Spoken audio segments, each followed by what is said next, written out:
You get past the first 3-4 days, and then from day 5 to day 365, before you parachute in and say, we're going to do a documentary about what went wrong here, where are you going? Like, in other words, is there going to be a local paper in Newport News and Charleston that's going to have a newsroom, that's going to have 5 different people who you could talk to? No, I don't believe that. I mean, I know that a lot of those people are gone. I don't need anybody to tell me that. So what do? It means makes your job as a documentarian much harder, I would assume. It does, but in a way, it takes you back to the roots of it all. You become the local reporter. You need time, right? If you don't have time, you're in trouble. I think national news broadcasts that have to hit a deadline every day, they have a bigger problem than I do as a documentarian. If I decide that I'm going to do a story on a true crime tale, some part of the country, I'm generally given enough time to get in there and get on the ground. And yes, a lot of the local media is gone, but depending on the case, depending on the story, you can start to find people. And when you pull on those threads, you will find locals who have credible information. You will find somebody who covers schools on a website who actually is not bad at what they do.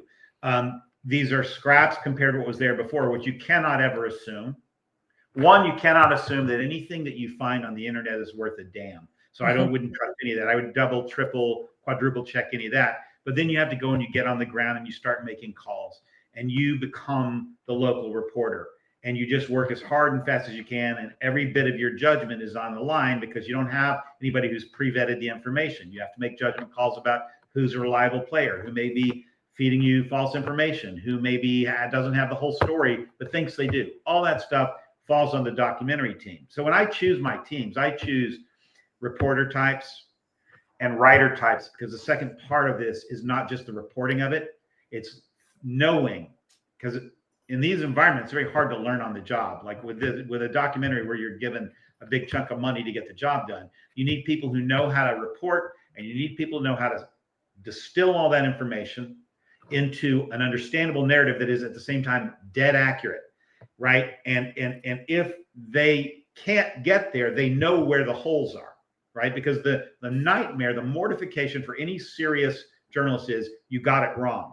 Mm-hmm. It's not whose side are you on. It's not adjudicating, well, they said this, we need to balance it with that. No, the point is you got to get it right. And will you go where you need to go to get it right? And if you don't get it right, and I don't just mean like a central thesis, I mean anything.